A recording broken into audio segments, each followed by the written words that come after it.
시청자와 함께하는 시민데스크. 2년여 만에 해제된 사회적 거리두기. 이후 우리 일상은 어떻게 달라졌을까요? 오늘 시청자 비평 리뷰와이는 YTN이 전한 거리두기 해제 보도로 이야기 나눠봅니다. YTN 뉴스가 시청자에게 닿기까지 기술국에서는 어떤 일들이 벌어지고 있는지 오늘 에필로그 Y에서 확인해 보시죠. 시청자 브리핑 시시콜콜 위클리픽. 부족함 없는 방송을 위한 그날까지 시청자 의견에 YTN이 응답합니다.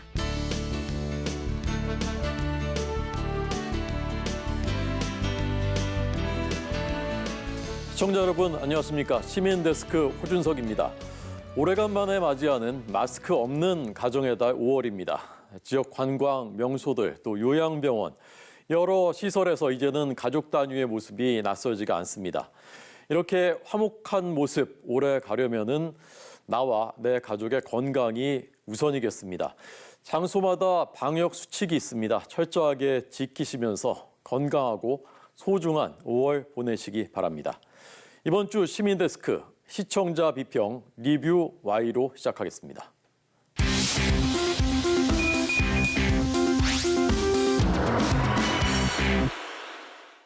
자, 세 분 어서 오십시오. 반갑습니다. 안녕하세요.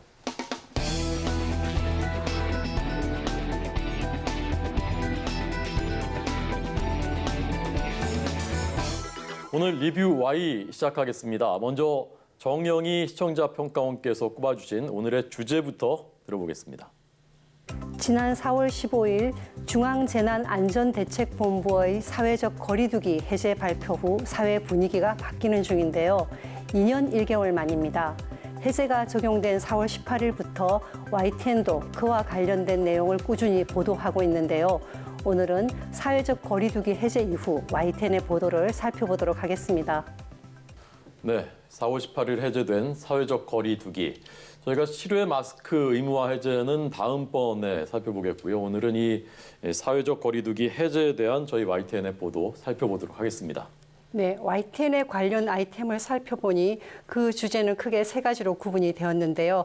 거리두기 해제에 대한 사회적 기대, 그리고 그것이 만들어낸 사회적 변화, 그리고 마지막으로는 방역과의 관계였습니다. 먼저 방역과의 관계를 살펴보도록 하였는데요. 사회적 거리두기 해제 후 첫 주말인 23일의 기사, 신규 환자 사흘 연속 10만 명 아래 방역 해제 보완책은이라는 기사에서는 거리두기 해제와 그리고 방역과의 관계를 의료 전문가를 초청을 해서 대담 형식으로 전달하고 있었습니다. 시청자들에게 지금 현재의 객관적인 상황을 잘 전달하고 있었는데요. 정보적인 내용을 그래픽으로도 구성해서 시각적 전달력을 높였고요. 그리고 확진자 격리에 대한 신중론도 잘 전달하고 있었기 때문에 전반적으로 보도 전문 채널로서의 장점을 충분히 살렸다라고 평가를 했습니다. 네, 맞습니다. 코로나19로 쌓인 답답함과 피로감을 이제 곧 벗어날 것이라는 기대감을 한껏 느낄 수 있는 보도들도 눈에 띄었는데요. 실내 물놀이 시설 북적, 그동안 쌓인 답답함 풀어요라든지 또 다시 돌아온 팝콘, 극장 가도 일상 회복 기대, 대형마트 시식, 백화점 시향, 화장품 견본 사용 재개 리포트를 봤습니다. 이번 여름에는 실외 수영장이 개장할 것이라고 하더라고요. 날씨가 더워지는 요즘 반가운 소식이 아닌가 합니다. 또 대형마트와 백화점에서 시식, 시음 행사도 시작되었다고 하는데요. 시식이 재개된 대형마트의 취재기자가 직접 나가서 시음을 해보는 장면을 보고 나니까 훨씬 실감이 났습니다.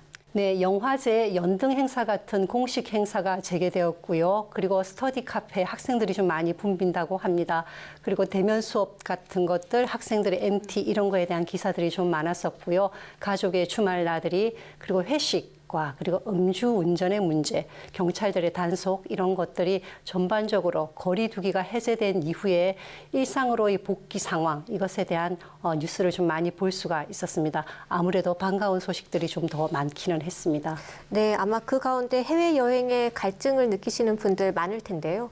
대부분 나라에서 입국 제한 조치가 완화되거나 폐지되면서 해외여행 계획하는 분들이 늘고 있습니다.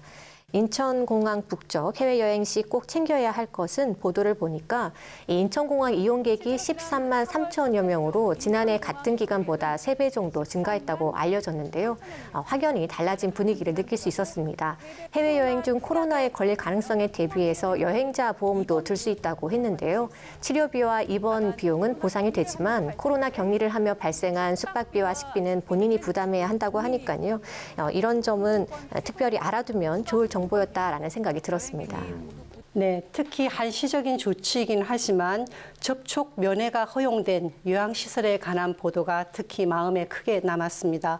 4월 30일 보도된 요양병원 시설 접촉 면회 3주 동안 허용, 두 손 꼭 잡고라는 기사가 있었는데요. 2년 이상 동안이나 가족과 거리를 두어야 했던 그런 국민들에게 큰 위로가 되는 그런 뉴스였습니다.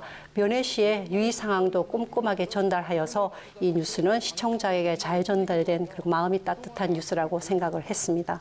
네, 참 저희 YTN 뉴스 꼼꼼하게 봐주셨구나 하는 생각이 들어서 감사하고요. 저도 지금 들으면서 처음 알게 된 내용들이 많았습니다. 저희 YTN에 이제 제작물 만드는 PD들이 있는데 PD들이 공들인 제작물들도 눈여겨보셨다고 하는데 먼저 김 박사님. 네, 맞습니다. 이 사회적 거리두기 2년을 버틸 수 있었던 것에는 각자의 자리에서 묵묵히 고통을 감내하면서 버텨온 이 시민들이 있었기 때문일 텐데요. 지난 4월 26일 방송되었던 이제 함께 웃어요. 의료진 자영업자가 본 코로나 2년. 이 보도는 의료진과 자영업자 한 분씩을 모셔서 각자의 경험을 이야기하는 방식으로 구성을 했습니다. 이 막연하게 누구나 힘들겠지라고 생각했던 것보다 더 힘들고 어려웠구나라는 생각을 하게 해준 보도였는데요. 이 영상 마무리에 나오지만 출연하신 두 분이 서로를 위로하고 앞으로를 응원하시거든요. 힘겹게 버틴 지난 2년 동안 묵묵히 자기 자리를 잘 지켜준 많은 분들이 있을 줄 압니다. 이 보도가 위로가 되고 힘이 되었으면 좋겠다라는 생각이 들었습니다. 또 28일 방송되었던 내용인데요. 버텨줘서 고마워요. 다시 찾은 동네 목욕탕 보도도 인상 깊은 보도 가운데 하나였습니다. 2020년에 105곳, 또 2021년에 108곳의 서울 목욕탕이 폐업을 했습니다. 이 목욕탕 한 곳은 유효기간이 지난 쿠폰을 올해까지 받을 예정이라고 했는데요. 목욕탕 사우나 사장님들이 손해를 봐가면서도 단골 손님이 찾아줄 것을 기대하고 버텨냈다고 하니까 좀 더 고마운 마음이 들었던 것 같습니다. 네, 저도 그 뉴스를 유심히 보았는데요. 2년 이상 고통을 받아온 그런 시청자들에게 함께 잘 견뎌내었다는 그런 위로감과 안도감을 준 그런 좋은 뉴스였다고 생각을 합니다. 흔히 이 뉴스는 경제적으로 좀 부유하고 혹은 특정 계층이나 사회적으로 널리 알려진 특정 대상을 선택해 반복하는 경향을 보인다는 비판이 있는데요. 경제적 어려움을 함께 극복해 나가는 평범한 이웃에 사는 인물을 소개해 주어서 감동과 또 흥미가 더해진 것이 아닌가라는 생각이 듭니다. 감사합니다. 혹시 못 보신 분들이 있으면 인터넷에서 저희 홈페이지 유튜브에서 또 보실 수 있으니까 한번 보셔도 좋을 것 같습니다. 마스크를 과연 지금 해제하는 것이 맞느냐 의무화를 좀 더 신중해야 되느냐 시민들의 의견이 좀 엇갈리는 부분이 있습니다. 여기 YTN도 이 부분 보도했는데요. 먼저 박사님 어떻게 보셨습니까?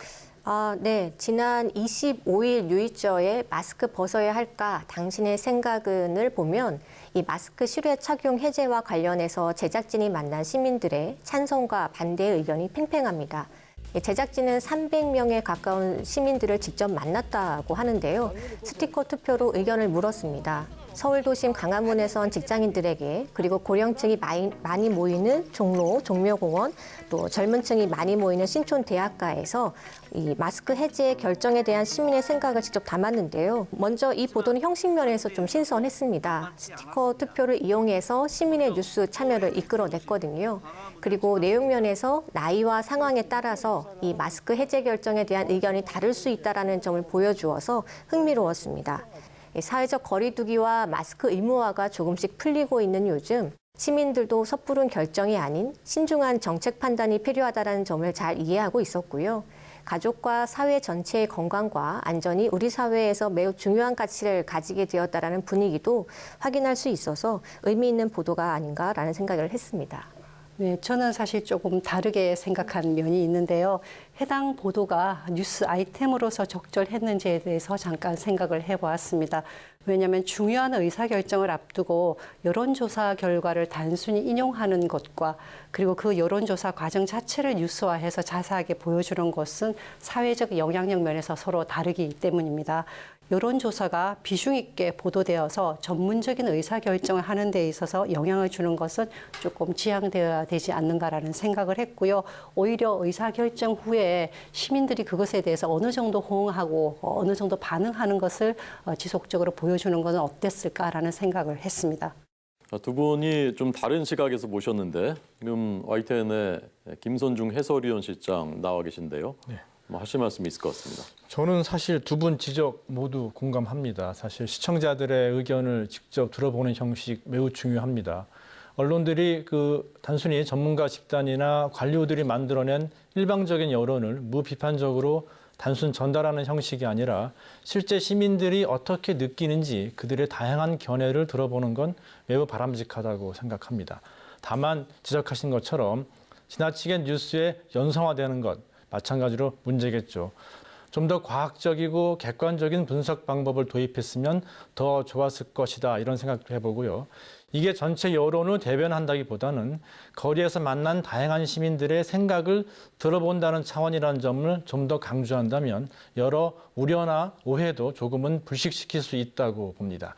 제작진들도 이런 점을 더 고민해서 새로운 형식의 참신한 아이디어 발굴과 함께 공정성과 객관성을 담보할 수 있는 방안까지 함께 제시해 주길 기대해 보겠습니다. 이게 지금 사회적 거리두기가 해제됐다고 해서 코로나가 끝난 것은 아니지 않습니까? 우리가 지켜야 될 것 계속 지켜야 되고 또 경각심 가져야 될 부분 가져야 되는데 이런 부분에 대한 YTN의 보도에 대해서 어떻게 보셨습니까? 맞습니다. 이 거리두기 전면 해제로 모임 인원과 영업시간 제한이 풀리면서 술집을 찾는 손님이 늘고 있고요. 또 취객 사이 다툼도 늘었다라는 사실을 알 수 있습니다. 이 YTN도 그 거리두기 해제 후 첫 불금, 음주 단속 줄줄이 적발, 또 일상 회복되자마자 경찰 신고도 급증, 하루 1,500건 넘게 늘어라는 보도를 통해서 이 상황의 심각성을 전달하기도 했습니다. 네, 맞습니다. 거리두기가 해제되면서 시민들의 주의도 느슨해진 것이 사실인데요. 규제가 풀리면 아무래도 사건, 사고 발생률이 높아지기 때문에 주춤했던 범죄적인 행위가 늘어나지는 않을까? 그에 대해서 고민하는, 걱정하는 시민도 있습니다. 특히 음주운전이 그러한데요. 저 같은 경우는 실제로 음주 상황에서 다툼이 벌어져서 경찰이 출동하는 것을 벌써 2번 이상을 본 경험이 있습니다. 네, 이 사람들 간 교류가 꾸준히 증가할 것으로 예상이 되지만 이 성급한 일상 회복이 불러올 부작용을 염려하는 분위기도 있는 만큼 당분간은 경각심을 잃지 않도록 주의를 당부하는 보도가 필요해 보입니다. 이 감염병 2급으로 하향, 팝콘 먹으며 영화 관람 가능 보도를 보면 이 사회적 거리두기 감염병 등급이 1급에서 2급으로 내려갔음을 알 수 있습니다. 이에 따라 영화관에서 팝콘을 먹으며 관람할 수 있고 또 동구장에서 치킨과 맥주도 즐길 수 있습니다. 감염병 2급은 격리 의무는 사라지지만 치료비를 개인이 지불해야 한다는 점, 그리고 이제 개인 방역을 철저히 하고 스스로 책임져야 할 부분이 이전보다 커졌다라는 점이 이전과 좀 달라진 점인데요. 이 부분을 비교해서 알려주니까 좀 유익한 보도라는 생각이 들었습니다. 네, 중요한 지적들이고요. YTN에서도 이런 부분 또 고민하고 검토하고 있는 거죠? 물론 그렇죠. YTN뿐만 아니라 전체 언론의 역할이 더욱 중요하게 된 시점이라고 말할 수 있겠습니다. 팬데믹 이후의 상황을 점검하고 대안을 제시할 필요가 있고요. 섣부른 기대감만 던진다든지 눈에 보이는 현상만을 단순히 중계 보도할 것이 아니라 코로나19 시대를 겪으면서 우리 사회뿐 아니라 전 세계적으로 드러난 여러 문제점들을 다시 짚어보고 해결책을 찾을 수 있는 방안까지 언론들이 함께 고민해야 할 것입니다. 무엇보다 이번 코로나19를 극복하는 과정에서 특히 우리 언론들이 보인 행태들, 이른바 정파적인 이해관계에 얽매여서 방역을 방해하고 과도한 불안감을 조장하거나 비과학적인 태도로 일관하면서 무조건적인 반대만을 일삼았던 보도들은 언론 스스로도 반성하고 방역 보도를 다시 한번 점검할 필요가 있다고 생각합니다. 네, 마지막으로 이것만은 꼭 명심해야 될 것, 주의해야 될 것들 평가원님부터 한 줄로 요약해 주시는 시간입니다. 네, YTN의 뉴스 시민 안전을 위한 가이드라인이 될 수 있기를이라고 말씀을 드리고 싶은데요. 코로나19가 발생한 이후에 YTN은 시민의 감염 예방을 위해서 지속적으로 주의 사항들을 잘 전달해 왔습니다. 이제는 일상으로 돌아가기 위한 노력이 필요한데요. 시민들이 코로나 이전과는 달라진 그런 새로운 환경에 안전하게 정착할 수 있도록 YTN이 주변의 어려움을 잘 살피면서 그리고 또한 신중하게 보도해 주시기를 기대합니다. 네, 이번엔 김수정 박사님의 한 줄 평입니다. 네, 코로나19 이후 시대를 위한 변화와 적응 이야기할 때 코로나19 유행 감소세라고 해도 안심할 수는 없죠. 이 성급한 기대감을 앞세우지 말고 차분하게 코로나 이후를 준비해야 합니다. 코로나19 이후 새로운 바이러스를 대비할 방역과 의료를 점검하고 영업시간과 모임 인원 제한으로 경제적 손실을 입은 소상인 자영업자에게 위로와 보상이 있어야 합니다. YTN은 코로나19 이후 시대를 위한 우리 사회의 변화와 적응을 계속해서 이야기해 주길 바랍니다. 네, 오늘 말씀들 잘 경청해서 더 좋은 YTN 뉴스 만드는 데 노력하도록 하겠습니다. 오늘 세 분 말씀 고맙습니다. 감사합니다. 네, 고맙습니다.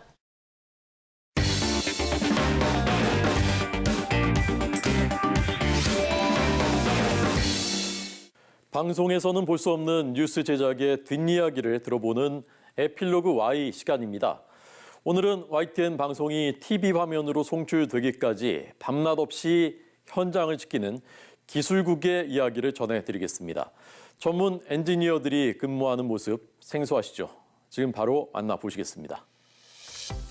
네, 시청자 여러분 안녕하십니까? 뉴스 라이브 시작합니다. 지금 이 방송이 시청자 여러분들께 송출되기까지 화면엔 보이지 않는 숨은 고수들의 노력이 필요한데요. 오직 에필로그 Y에서만 들을 수 있는 이야기. YTN 기술국 사람들은 어떤 하루를 보내고 있을까요? 매끄럽고 문제없는 방송을 위한 점검. 이 프로다운 모습이 느껴지네요. 기술국은 YTN의 어떤 존재라고 표현할 수 있을까요? YTN 기술국은 사람으로 치면 혈관 같은 존재라고 생각합니다. 이번 주 에필로그 Y 시간, 기술국 정민혁 엔지니어와 함께합니다. 네, 안녕하세요. 네, 안녕하세요. 네, 오늘 저희가 화면에서 보기 힘든 분을 좀 모셔봤습니다. 오늘 출연을 하신다고 하니까 혹시 네. 선후배들의 뭐 어떤 이렇게 격려 이런 거 없었나요? 반응이 네. 궁금해요. 반응이 생각보다 뜨거웠고요. 정말요? 이제 출연이 많지 않은 국의 일원이다 보니까 선배님들도 관심을 되게 많이 가져주셨고 뭐 이런 얘기 저런 얘기 잘 하고 와라라고 응원도 굉장히 많이 해주셨어요. 아니 어쩐지 오늘 녹화하기 전에 기술국 선배들께서 한 4-5분이 오셔가지고 다른 때보다 조명 이렇게 설치를 많이 해주셨어요. 진짜 사랑받고 계신 것 같아요. 정말 부담됩니다. 네, 잘해야죠. 예쁨도 받고 근데 회사에서 일도 정말 잘하신다고 들었습니다. 먼저 기술국 좀 소개부터 좀 해주시죠. YTN의 모든 방송 기술을 관리하는 국인데요. 총 8개 부서로 이루어져 있습니다. 기술관리부, IT 시스템팀, 제작기술부, 뉴스기술 1, 2부, 송출기술부, 중계부, 기술연구소 이렇게 이루어져 있습니다. 그럼 각각 어떤 일을 하고 있는지 좀 간략하게 소개도 해주세요. 제가 속해 있는 기술관리부는 사내 방송 시스템 장비나 뭐 인프라를 모두 관장을 하고 있고요. IT 시스템팀은 이제 보도정보 시스템과 전산 장비들을 관리하고 있습니다. 네. 제작기술부는 이렇게 저희가 하는 녹화를 관리하고 있고요. 뉴스기술 1, 2부는 저희 생방송 뉴스 부조에서 편업을 하고 있는 부서입니다. 송출기술부는 저희가 만든 이 프로그램을 시청자에게 전달할 수 있도록 송출을 담당하고, 중계부는 저희가 사건 사고 현장에 직접 중계차를 가지고 가서 날씨나 사건 사고 현장에서 방송 시스템을 구축하는 역할을 하고 있고요. 마지막으로 기술연구소는 차세대 방송 기술을 연구하고 있는 부서입니다. 뒤에서 정말 많은 일을 하고 계신 것 같아요. 기술국 이제 선후배들이. 앞서 이제 기술국을 YTN의 혈관이다라고 이야기를 해주셨어요. 이게 어떤 의미로 말씀해 주신 거예요? 이제 사내에 많은 구조정실도 있고 네. 스튜디오도 있고 이제 외부에 이제 현장들도 있는데, 결국에는 그 모든 이제 콘텐츠들 그리고 신호들이 전부 다 사내에서 시청자들에게 갈 수 있도록 연결해주는 의미에서 그렇게 한번 정해봤습니다. 그러니까 우리 몸으로 봤을 때 이렇게 혈관이 뭐 심장, 뇌, 뭐 다리 다 가니까 그렇게 모든 것을 연결해 준다. 뭐 이런 의미인 거네요. 아, 네. 잘 맞는 표현인지 모르겠네요. 맞는 것 같습니다. 제가 들었을 때도. 근데 저희 YTN이 24시간 동안 생방송으로 계속 뉴스가 방송이 되잖아요. 약간 다른 방송하고 좀 차이가 있을 것 같거든요. 저희가 현재 생방송 진행을 1스튜디오하고 2스튜디오에서 진행을 하고 있는데 편성이 계속 맞물려서 돌아가는 경향이 커요. 그래서 1스튜디오에 있는 방송 장비가 좀 이상이 있었을 때 점검을 하려면 2스튜디오에서 방송을 하고 있는 시간 내에 끝내야 된다는 그런 약간 부담감이 항상 있습니다. 그리고 그 산불 요새 좀 많은 맞아요. 이슈가 있잖아요. 네. 이제 산불 현장을 계속 중계를 해야 되는 상황이거나 이제 산림청장이 나와서 브리핑하는 과정에서 방송을 끊어가기는 시청자분들이 불편해하실 수 있기 때문에 현재 진행하고 있는 방송 스튜디오에서 쭉 하는 편이거든요. 그래서 다른 스튜디오에서도 항상 이제 그걸 이어받아서 할 준비를 해야 되니까 더 철저하게 점검을 하는 편입니다. 작은 변화에도 좀 빠르게 대응할 수 있는 그런 능력이 필요할 것 같다는 생각이 드네요. 기술국이 사실 방송을 하다가 뭐 생각만 해도 아찔합니다. 한눈 팔면 큰 사고로 이어지기 마련이에요. 혹시 그런 아찔한 적이 있었나요? 뭐. 아찔한 적은 많고요. 네. 저희가 특히 자주 사용하는 게 이제 목포 고화도 전망대에 위치한 전경 카메라예요. 네. 저희가 이제 목포 그 대교를 이렇게 쭉 보는 멋진 샷이 있는데 네. 그 카메라에 유독 뭐 날파리나 거미들이 좀 끼는 경향이 있어요. 네. 방송 뭐 한 3분 남았고 5분 남았는데 그 전경 카메라를 못 쓰는 경우가 생기거든요, 한 번씩. 그러면은 저희가 급하게 이제 저희가 직접 갈 수는 없으니까 네, 머니까요. 네, 1층에 카페가 있거든요. 네. 그 카페 사장님께 전화를 드려요.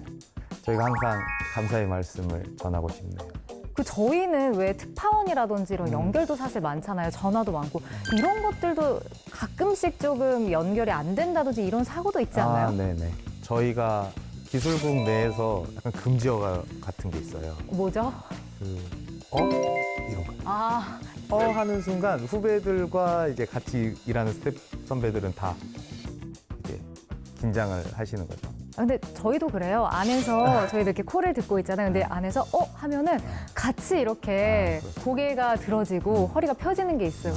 기술국 일을 좀 따져봤을 때 모든 사고에 대비할 수 있는 그런 부서라는 생각이 들어요. 하지만 그 예상치 못한 순간도 많잖아요. 뭐 기억에 남는 때가 있으신가요?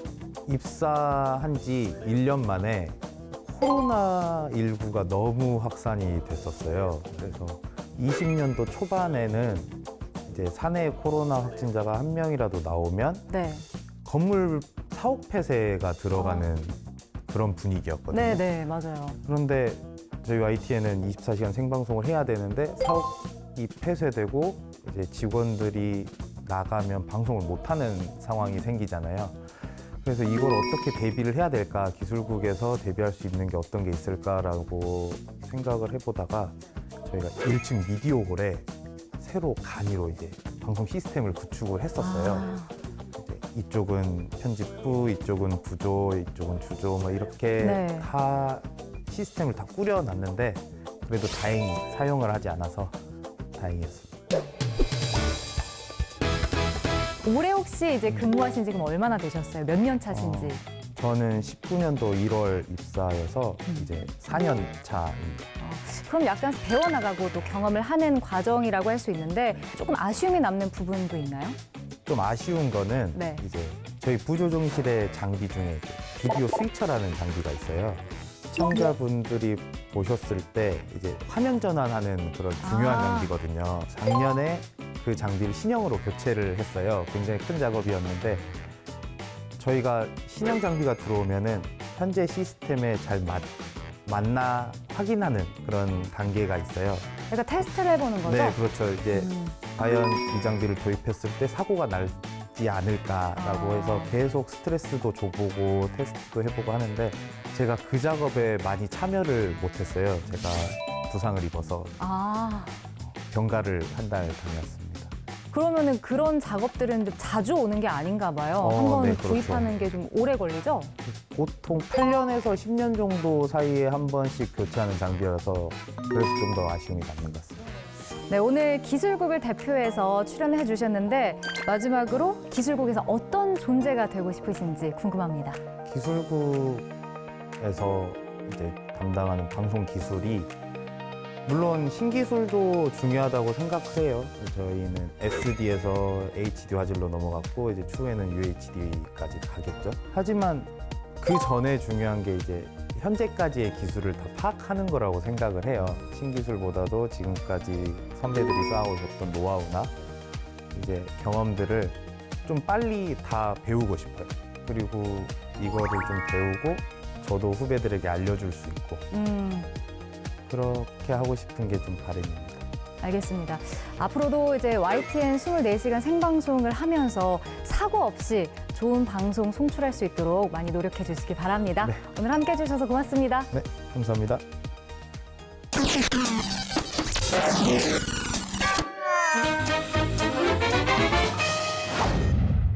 가장 빠른 옴부즈맨 프로그램 그 기록을 모아보는 시간입니다.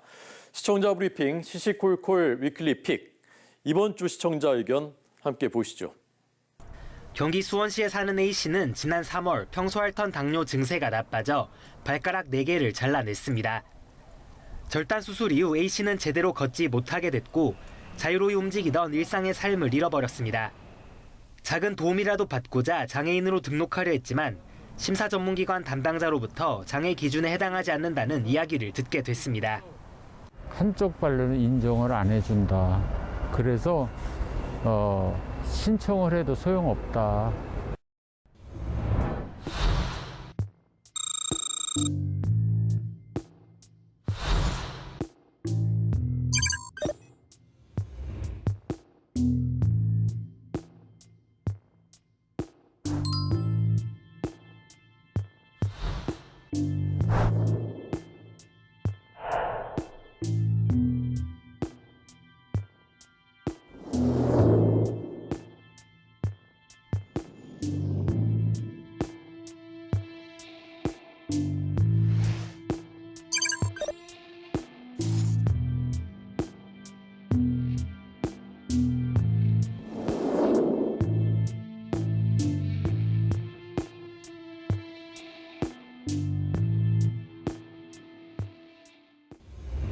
베트남전 당시 한국군의 민간인 학살을 우리 정부가 공식 사과하고 진상을 규명하라는 내용의 기사가 방송됐습니다. 이에 대한 시청자들의 엇갈리는 반응을 살펴보겠습니다. 베트남 전쟁 관련 시민단체가 기자회견을 열어서 지난 1968년 한국군의 학살로 주민 135명이 넘게 희생당했다며 공식 사과하고 피해 회복을 위한 조치에 나서야 한다는 주장을 전했는데요. 민간인 복장한 베트콩이었지. 학살이 아니고 군인과 민간인의 경계가 없었던 거다.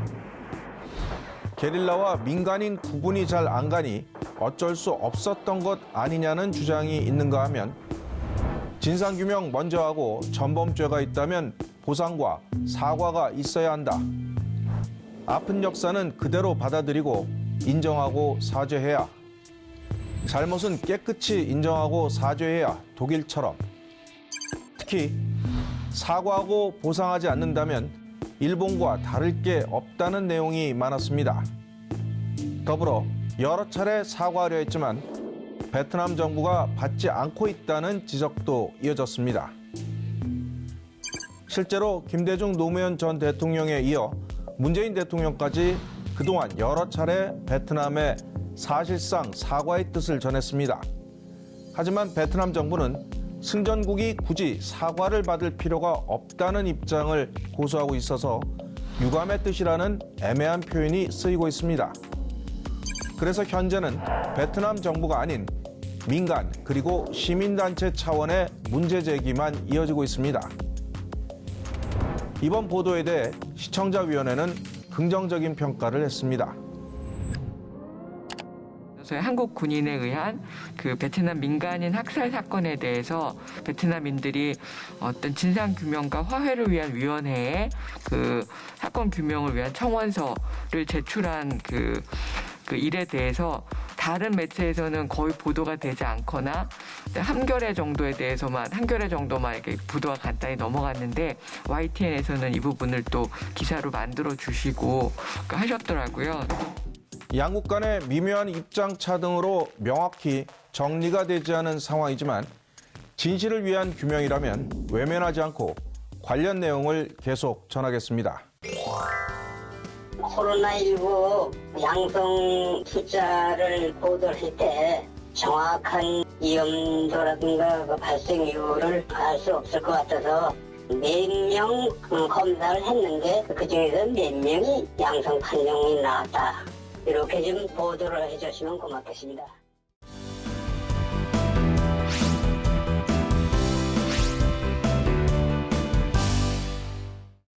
안녕하세요. YTN DMB 시청자평가원 정은정입니다. 러시아의 우크라이나 침공이 길어지면서 전 세계가 촉각을 곤두세우고 있습니다. 무고한 희생자가 늘고 있어 더욱 안타까운 상황인데요. 전쟁 없는 세상을 위해 전쟁을 연구하는 프로그램 전쟁과 사람이 떠오르는 요즘입니다.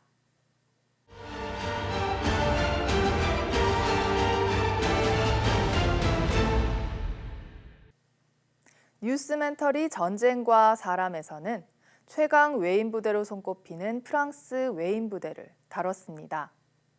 외인 부대의 탄생부터 활약상까지 깊이 있는 이야기들을 들을 수 있었습니다. 일부에서는 외인 부대의 탄생과 초창기 외인 부대의 모습, 프랑스 외인 부대의 특색, 외인 부대원들의 이야기 등을 들을 수 있었는데요. 특히 이츠코비츠의 일화는 마치 영화와 같아 재미를 더했습니다.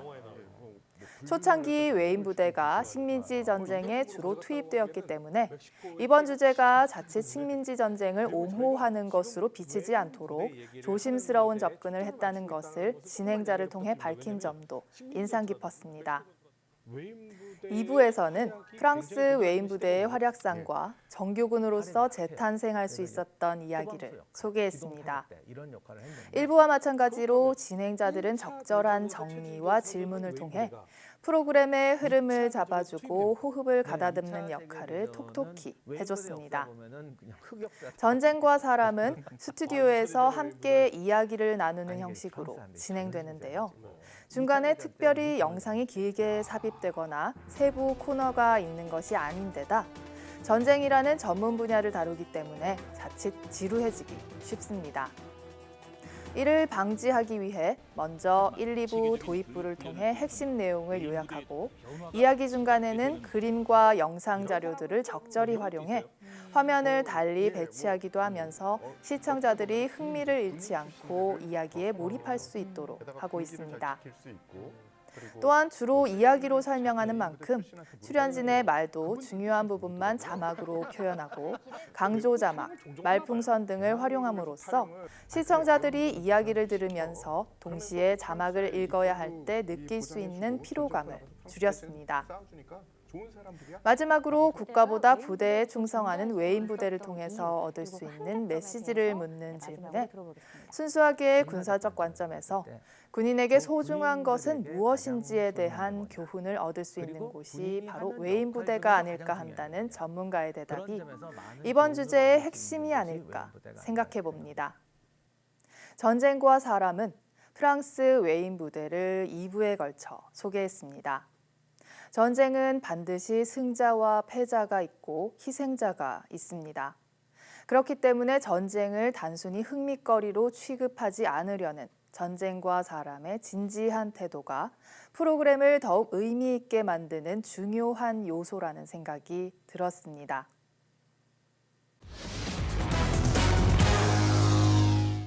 시민 데스크는 시청자 여러분의 고민 그리고 질문으로 채워집니다. 저희 YTN 방송에 대한 많은 의견들 YTN 홈페이지 또 전화를 통해서 남겨주실 수 있습니다.